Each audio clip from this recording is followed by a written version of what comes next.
So let's see if I can get these slides to, oh, I need to turn the little turner on. There we go. So for today, what I would like to do is, this is going to be a little different presentation, I think, than what has been provided in the past through this series. This is going to be a pretty broad, from a national perspective, overview, focused really on the management and policy side of things, and less of a technical presentation. I'm going to be giving you an overview of what we've done at a very high level for implementing ecosystem-based fisheries management over the last 10 to 15 years. There's quite a bit of work that's already been underway. Give you a sense of what our current policy framework is that we're working under, what we're planning to do in the future, and opportunities for engagement for those of you on the phone and for the public broadly, and for those of you in the room as well, although many of you work here. And just another orientation piece, we'll get into the definition of EBFM later, but what I'm talking about generally is a holistic approach to managing fisheries, taking the ecosystem into account, the social, the economic, the biological and physical parameters to enable a more robust and systematic consideration of trade-offs across the ecosystem.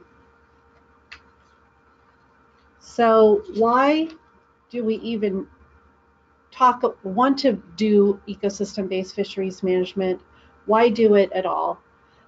So as many of you know, when we manage fisheries, our driving piece of legislation is the Magnuson-Stevens Act. That act tells us that we must prevent overfishing, minimize bycatch to the extent practical, conserve habitat, etc. It is our driving piece of legislation. When it was originally envisioned, it was really set up to do more single species kind of management, one species or one stock complex at a time, but it does provide for and certainly gives us the authority to take a more holistic and ecosystem approach. And one of the main goals of that driving piece of legislation is to manage our fisheries sustainably. So while we are following the guidelines set forth under the Magnuson-Stevens Act, we manage our fisheries under a lot of other statutes, such as the National Environmental Policy Act, the Endangered Species Act, the Marine Mammal Protection Act, and others. So it's a very complex statutory environment that we work under, and EBFM can provide us with a mechanism to meet those sustainable fisheries goals under those many and diverse mandates. Another reason for doing EBFM is that it helps us to address and prepare for the challenges related to changing ocean conditions and especially climate change. So we'll talk a little bit more, I'll talk a little bit more about that later on, but it's becoming increasingly apparent that the stocks we manage, there are stocks that are being affected right now by changing ocean conditions in terms of shifts in distribution and abundance, and that has management implications. EBFM can help create a systematic approach that is holistic in nature, that allows us to facilitate systematic conversations about trade-offs across multiple fisheries within an ecosystem. We have those trade-off conversations now all the time at the single species level, but when we start wanting to bring in discussions across multiple fisheries within an ecosystem, EBFM can help us do that. So because there's been this ongoing recognition that EBFM is valuable, the agency, along with our Federal Fishery Management Council partners, have actually been doing quite a bit of work in support of EBFM for a while, over the last 10 or 15 years at least. So what I'd like to do is give you a very high-level overview of some examples of things the agency and or the Federal Fishery Management Councils have done in support of EBFM. So the first is ecosystem level planning. Their councils have developed their own fishery ecosystem plans already. Not all councils have, but several have. There are 10 FEPs already in place. The FEPs are helpful by providing the councils information about the ecosystem that they're operating in, clarify what objectives they have relative to the ecosystem overall. It's through the work of developing some of these ecosystem plans that we're starting to see nationally more activity around certain areas like forage fish, climate, and a growing interest in developing ecosystem indicators. So the fishery ecosystem plans in place now, there's one in the Aleutian Islands in the North Pacific. There's one in the Pacific, on the Pacific coast, mostly focused on the California current. There are several in the Western Pacific there that are geographically based for American Samoa, Hawaii, Marianas Islands, Pacific remote island areas, and a pelagic fishery ecosystem plan. And then the South Atlantic has a fishery ecosystem plan that's been in place for quite a while. So on the planning level, quite a bit of work has already been in place for many fishery management councils. Another area that the agency, this is more the agency, but it's very much closely in partnership with the fishery management councils, have invested quite a bit in, is the development of ecosystem status reports. So what those do is provide a summary on the status of the ecosystem, what the pressures are on the ecosystem, how the ecosystem is responding. It provides more context for decision makers to understand the trends that are happening in the ecosystem that they can consider along with stock assessment information to inform fishery management decisions. So the ecosystem status reports are in place now. And they're updated and produced at sort of different levels. Many of them were created in conjunction with the Integrated Ecosystem Assessment Program, which is a NOAA-wide program, so it goes beyond fisheries. But that has been an important complement to developing the ecosystem status reports. There's one in the Northeast that's an annual State of the Ecosystem report that provides information to 2 fishery management councils. The Gulf of Mexico prepares a status report every 4 years. California Currents got an annual report that they use. Alaska's got an annual report that they use. And for Western Hawaii, they developed their first ecosystem status report in 2016. Another area of activity that the agency's been quite invested in is around climate change. So in the last couple of years, the agency completed and released a climate science strategy, has been developing climate regional action plans. One activity I'm going to highlight here is work around assessing vulnerability of fish stocks, but now also humans, protected species, habitat to climate change.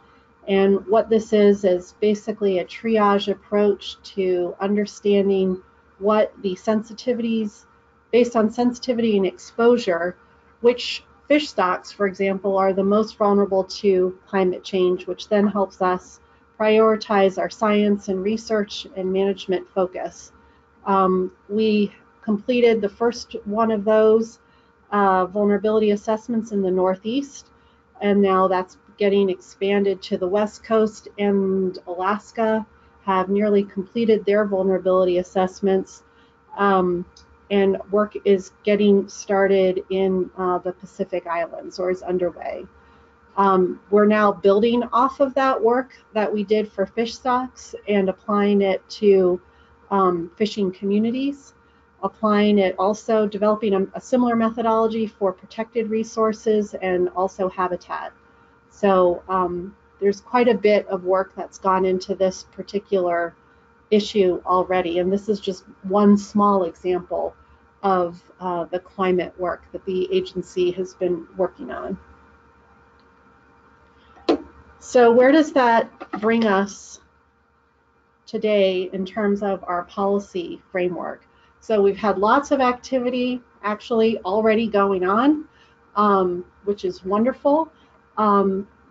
There's room for a little bit more coordination and prioritization within that work and clarification of really what's important.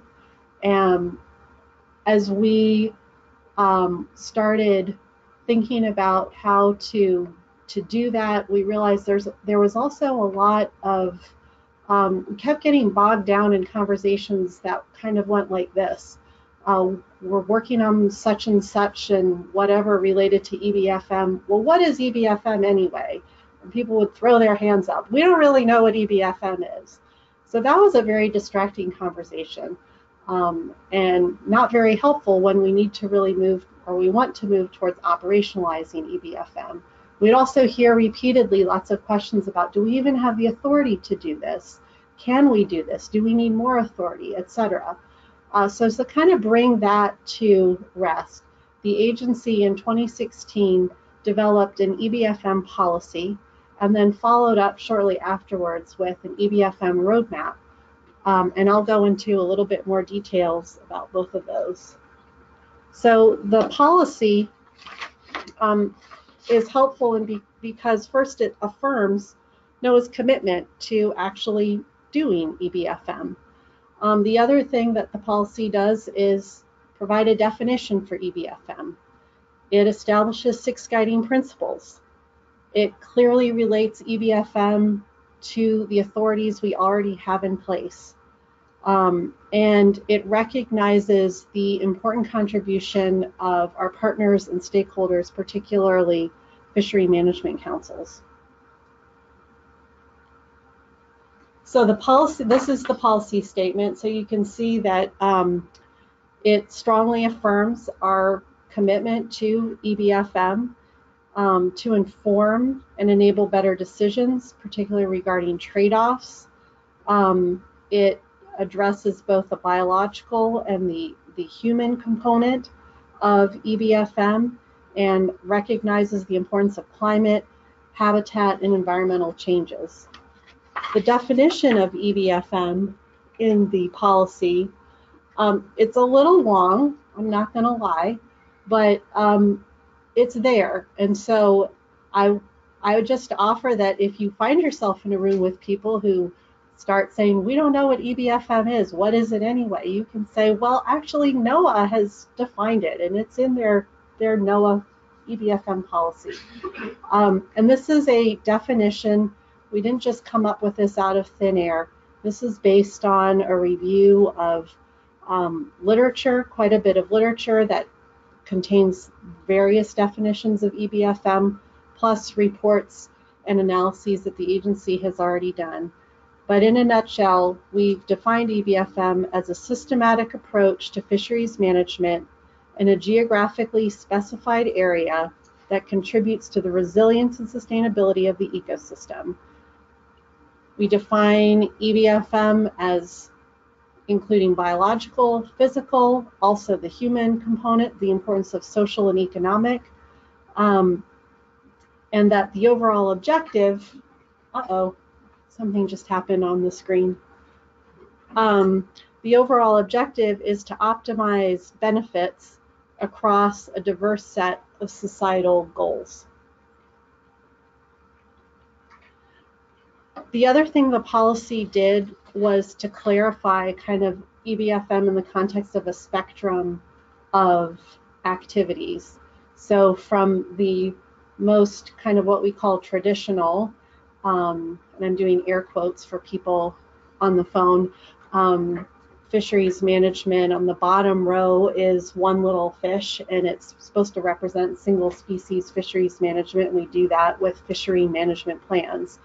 The next level up is ecosystem approaches to fisheries management, where we're still looking at a single stock or stock complex, but we're pulling more of the ecosystem information into the analysis that we would be doing anyway. And the mechanism that we use primarily for that is, again, fishery management plans. EBFM is really looking at multiple stocks and stock complexes together within the context of an ecosystem. And we primarily, so far, are doing that through fishery ecosystem plans. EBM, we get a lot of questions about this as well, is an additional even higher level, and that's really looking at managing to other uses of the ocean. So not just fisheries management, but the relationship to other ocean uses for oil and gas exploration or wind energy or shipping or whatnot. EBFM, the third tier up, which is what we're talking about today, is really more focused on fisheries management, but in that multi-fishery type of perspective.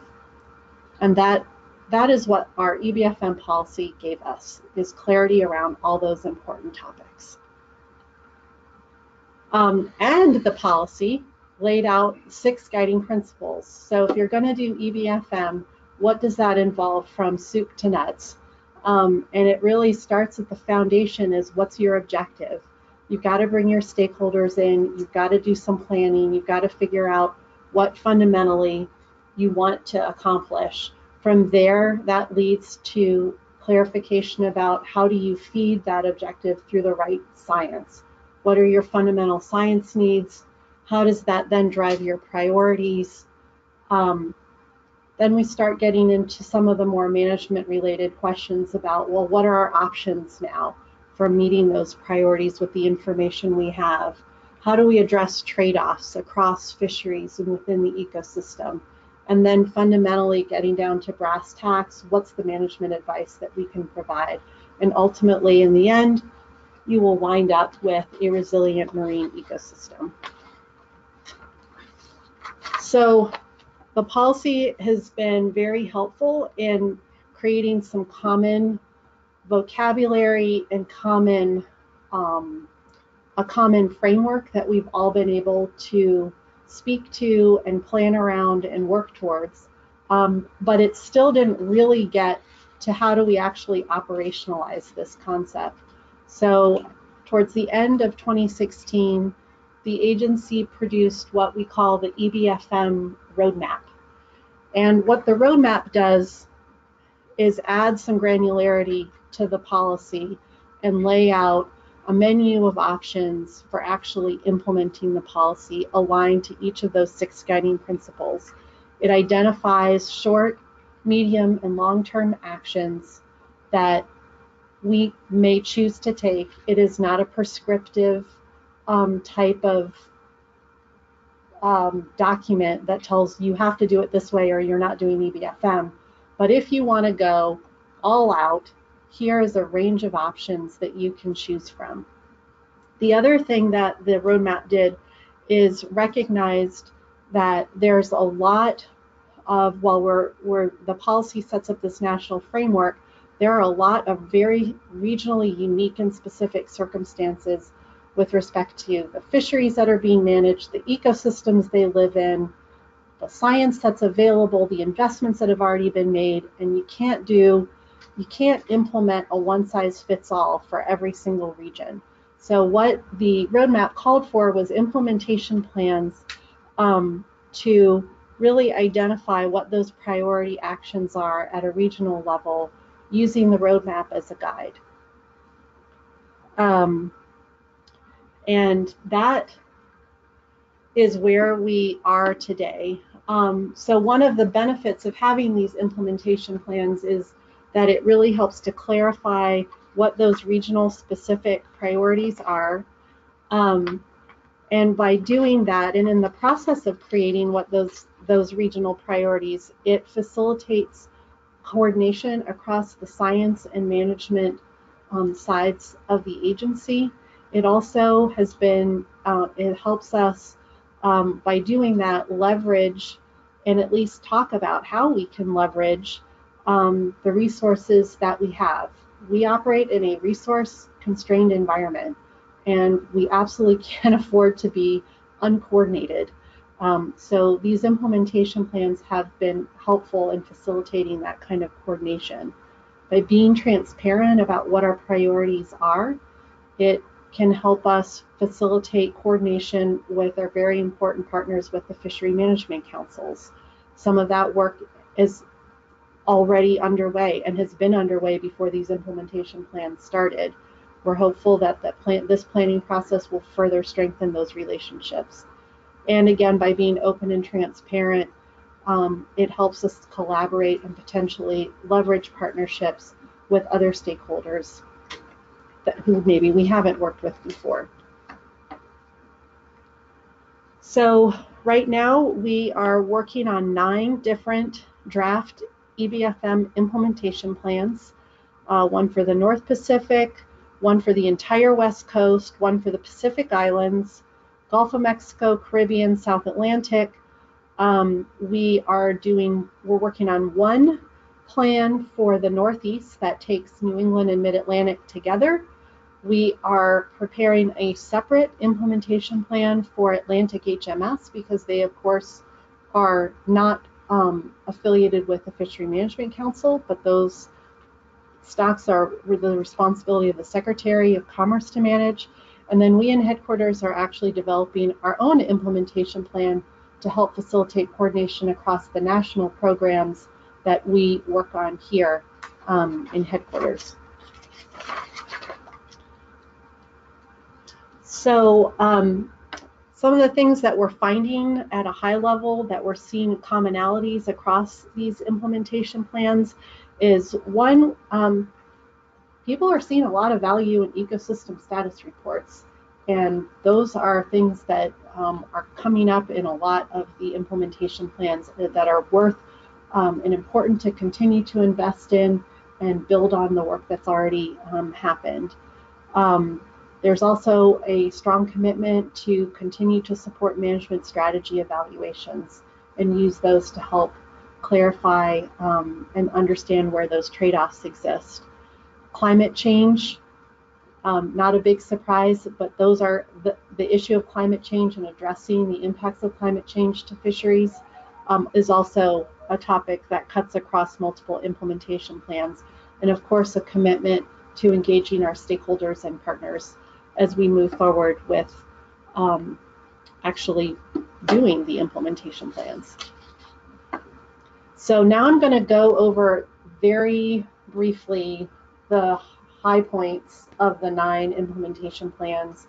I'm going to caveat this with, I am not an expert on any of these individual plans, so this is going to be really kind of at the 30,000 foot level.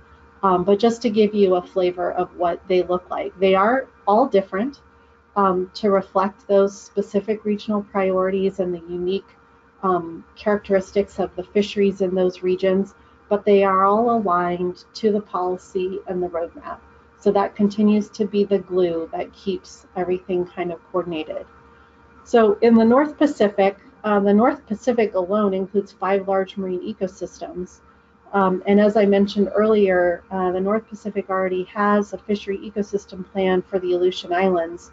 So the focus for this implementation plan is to really build off of that and work to apply that to the Bering Sea. So they're focused on developing a fishery ecosystem plan for the Bering Sea, apply a lot of the climate work that they're doing to the Bering Sea, apply their research priority setting work and their ecosystem status, have that really focus on supporting this Bering Sea fishery ecosystem plan. On the West Coast, like I mentioned earlier, there's already been considerable investment through a fishery ecosystem plan and ecosystem status reports focused on the California current. They are going to build off of that and use that information to, over the next 5 years, to conduct a gap analysis for West Coast science, so that they can better understand where the gaps are in the science that they need to close, and have a better understanding of where capacity needs are in the future. So they're looking to use the implementation plan to coordinate and prioritize data information streams, and then use those gap analyses to better link models and research efforts.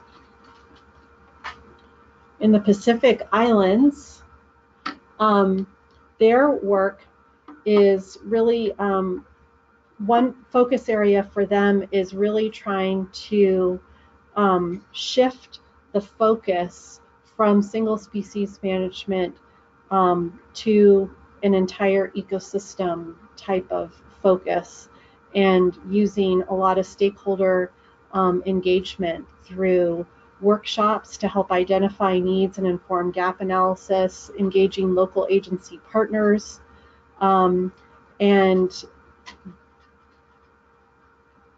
that the engagement with partners and stakeholders and improving the science that supports the work they're already doing is a big focus area for the Pacific Islands implementation plan. In the Gulf of Mexico, what you'll see is that they are, again, building on existing EBFM efforts, especially those that have been supported through the Southeast Fisheries Science Center with regional partners.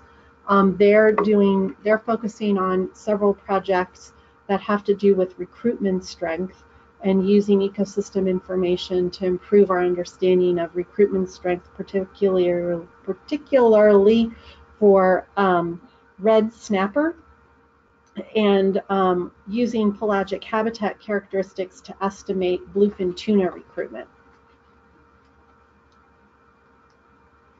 In the Caribbean, where they currently don't have a fishery ecosystem plan, they are planning on work that will help position them to develop a fishery ecosystem plan, which is going to involve a fair bit of engagement with constituents in the Caribbean, and moving from a single species approach to more of an island-based management approach.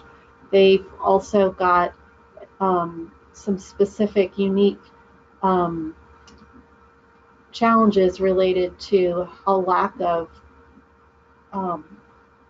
independent fishery survey information that they can use, but an abundance of ecosystem information related to a lot of the coral reef work that's been done in the Caribbean. So looking for ways to be able to incorporate that into the fishery management process in perhaps some new ways.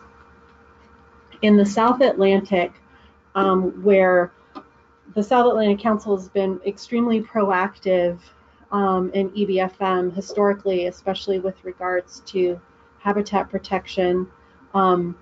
They've recently updated their FEP, and one of the things that they're looking to do with the Southeast region and Southeast Fisheries Science Center is to actually develop an ecosystem status report, which doesn't currently exist, and to focus on a variety of topics to support their ongoing ecosystem planning related to climate vulnerability, especially focusing on community vulnerability, looking at multi-species aggregate production modeling, and to continue to support the Council in their ecosystem planning work. Atlantic HMS, as I mentioned, is doesn't have a council, so Atlantic highly migratory species are managed by the Secretary, and of course that's because they're moving all up and down the East Coast. So one of their challenges that they'd like to tackle is to improve coordination with the 5 fishery management councils that overlap with the highly migratory species they manage. So that coordination is ongoing, but take some steps to further strengthen that. They're also planning to engage with the work that they already do through ICAT, the International Commission on the Conservation of Atlantic Tunas, on a couple of different initiatives, including the development of a management strategy evaluation for tuna and swordfish, and the implementation of an indicator-based ecosystem report card with ICAT. In New England, this plan is, or the Northeast plan is, covers both the jurisdictions of the New England Fishery Management Council and the Mid-Atlantic Fishery Management Council, which are taking different kinds of approach to EBFM, which is fine.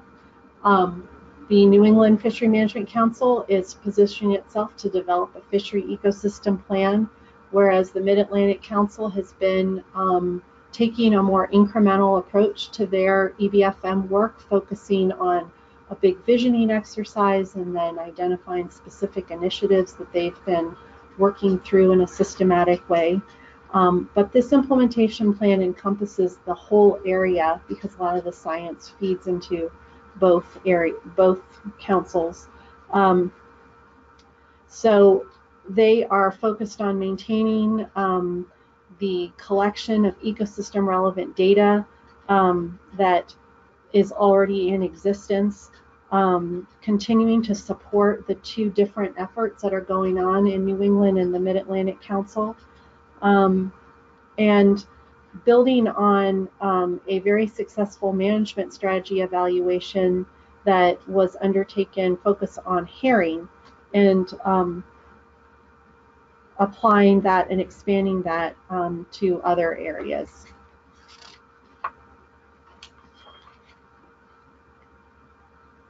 All right, so the last one is the headquarters implementation plan. So as I mentioned before, this is focused on these national programs that we manage here out of headquarters. It's really important that our headquarters activities are aligned strategically across the science and the management arms of the agency. So just the development of the implementation plan has really even facilitated that coordination. And being able to, with that coordination, it's going to help us better get a handle on where priority needs are, where there are gaps, and identify actions that we can facilitate at a national level. We're working on a number of angles related to engagement, creating various engagement materials to improve external understanding of what the agency is doing for EBFM, now in the context of the policy and the roadmap.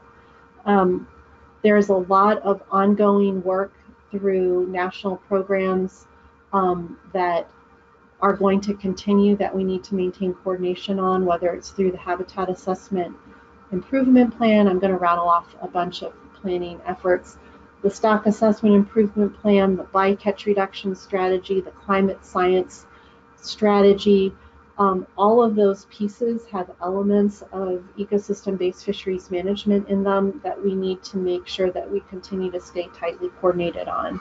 And so that will be a big focus of the draft implementation plan. So you may be wondering, where are these draft implementation plans? Well, they will be posted on our website later this week. So at the bottom of the slide is the web link for them. And those draft implementation plans should be available for your review through the summer. And there are individual email addresses for you to use to provide your comments on those plans. Those plans are a culmination of a lot of people's work throughout the agency, and because each region is very specific to those regions, it'll be really valuable to get sort of regional and national level input on those implementation plans. Once we get those plans in, or those comments in place, we plan to issue the final implementation plans at the end of 2018. And if, like I said, there's a lot of folks who've been involved in putting this work together. If you have any additional questions, either later today or next week or afterwards, and you'd like to reach out to somebody in the agency here at headquarters about EBFM, you can certainly contact me, Karen Abrams. You can contact Kenrick Osgood, who's been working with me and coordinating a national work group to coordinate across all these implementation plans. Wendy Morrison or Peg Brady are also great contacts if you have any follow-up questions.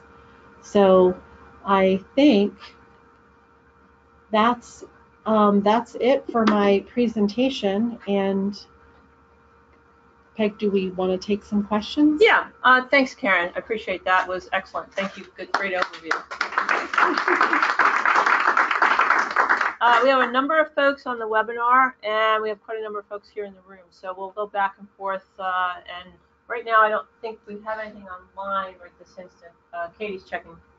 But folks in the room, questions for Karen? Yeah. Karen? So Karen, you mentioned, let's see, ecosystem assessment reports, ecosystem status report. Yeah, who does those and how often? Where do they come from? So I'm looking at Kenrick. So feel free to jump in, Kenrick. But they get produced at, it depends on the region that they're produced in. So some of them are produced annually and some of them are on different schedules. But they're produced mainly out of the science centers, aren't they? They go to the councils? In some cases, they are very much a product for the councils. In other cases, less so. But in many cases, yes, they are. So for folks on the phone, Kenrick who coordinates a lot of the work related to ecosystem status reports, was just explaining that this ecosystem status reports in some cases are produced for the councils, and in other cases are available to the councils to use. Is that accurate, Cameron? Sure. Then they're accessible on the Science Center websites. And yeah, and they're produced by the science centers. Any other questions? Nothing online yet?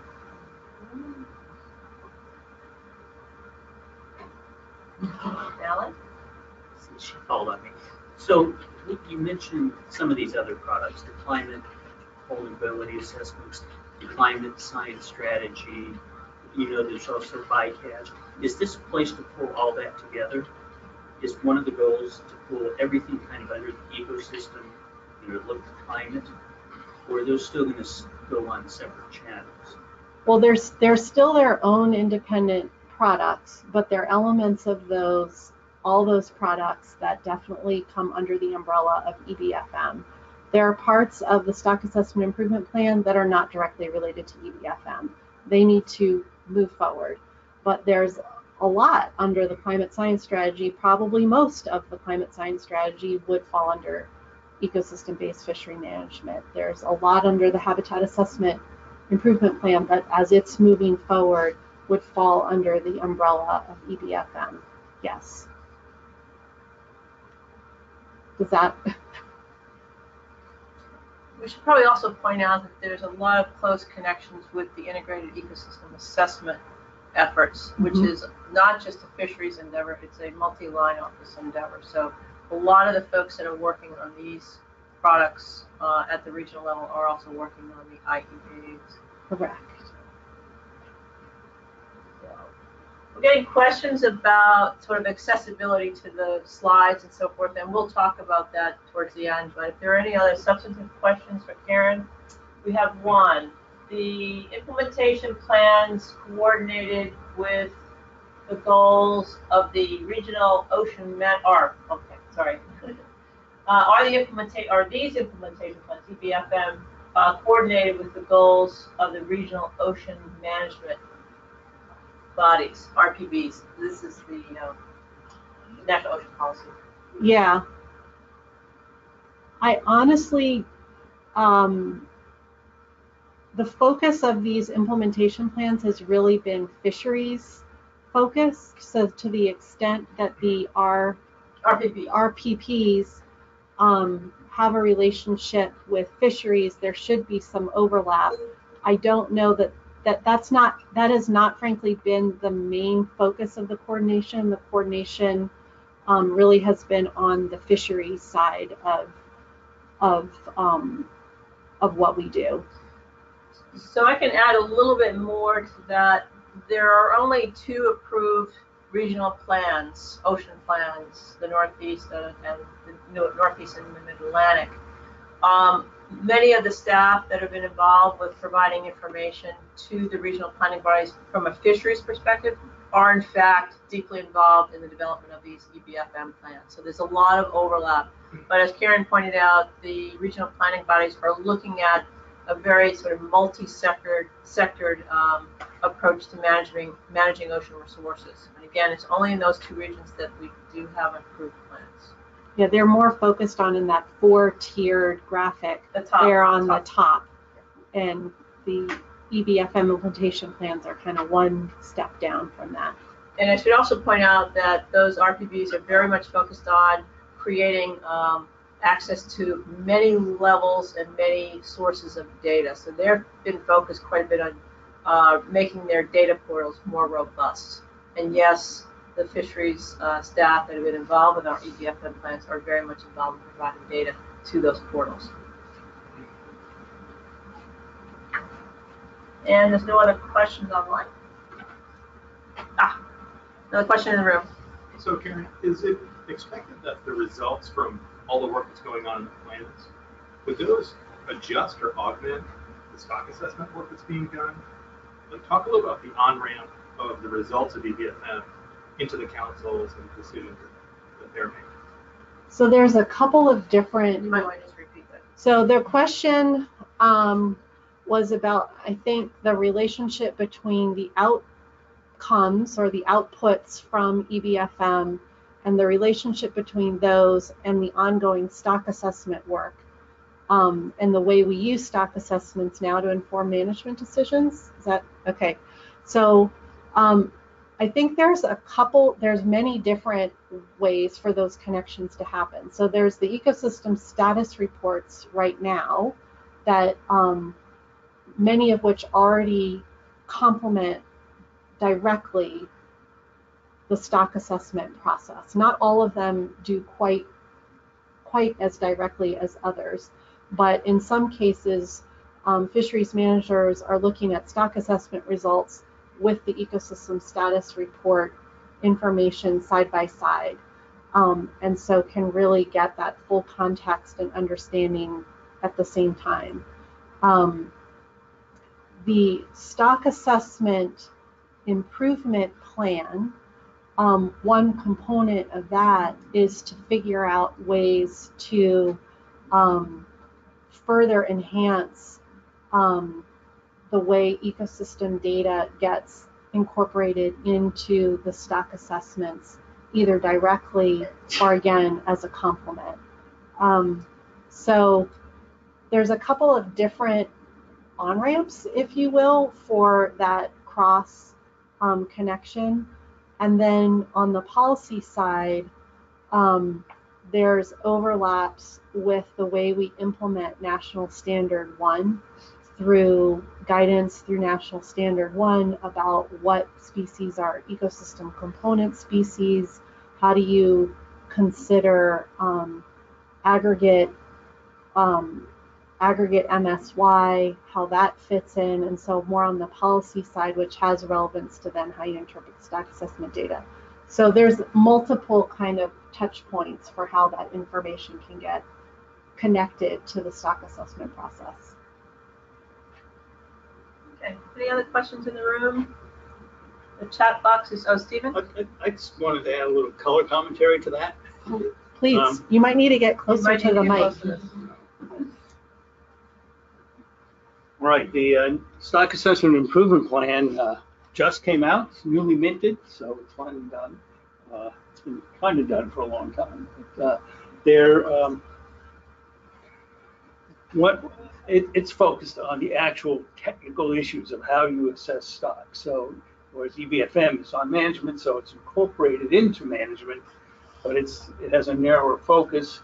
Having said that, though, one of the sort of key tenets of the SAIP, or the Stock Assessment Improvement Plan, is to incorporate ecosystems into the assessments, but it's done in a way, or it's considered in a way, to try and make the assessment process efficient.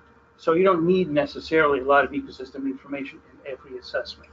There are some stocks that are maybe not fished close to their biological reference points, not heavily fished, not very important, and there you don't necessarily want to incorporate every bit of ecosystem information into the assessment. It's just not worth it in a sense.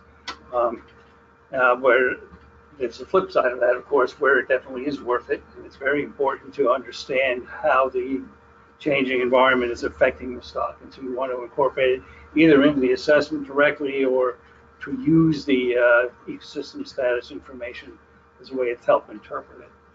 So it creates that framework to make those decisions. Right. There's a big component of prioritization. Mm-hmm. What kind of stock system do we need for this stock to tell us what we need to know about the stock dynamics, how many, whether it's close to its reference points or not, things like that. And the answer differs stock by stock. Great. Thanks, Stephen. Stephen Brown. I would say follow up with either a question or color commentary or sort of a segue. But so feeding into the council process and their NEPA documents, I've seen references to the California current ecosystem, and I don't know if they're getting that information from these assessments or what, but they're somehow plugging it into their NEPA documents too. Is this all connected? Yes, it's all connected. Yeah. Okay. Any other questions in the room? And none online. Well, thank you, Karen. Why don't we just wrap up again? I think what we need to do right now is just say how folks can access the plans. So that you can access the plans in the next day or so. Oh, it's not going back. Going to the website. The website that's at the bottom of the. Can you go back there? No, it's still not letting me go back. Oh, there it goes. Oh, at the bottom of this slide.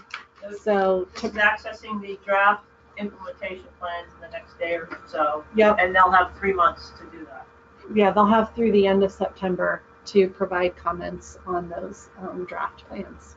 And if there are any questions, could folks email the email list to if they have a regional question. Karen gave an overview, but if you have specific questions, you might want to look at that email list per region. Mm-hmm. That's posted on that website. All right. All right. Well, thanks, Karen. Thank you, Perry. Thanks to Katie here, Katie Rowley, and our folks here at the NOAA Library who have been very, very good about hosting this series. We've had a very successful return each seminar. We've had up to 210 attendees and one, and on average we've been getting about 150, 130, 140. So it's a very popular series. And thank you, Karen, again. As I said, our next presentation will be July 11th. Kevin Friedland from our Northeast Fisheries Science Center. We'll take a bye in August because of holidays, vacations and time, so we'll not have a seminar in August, and we'll resume again in September. So thanks again to everyone who participated online and here in the room. And thanks to the library. Thanks. Thank you, everyone.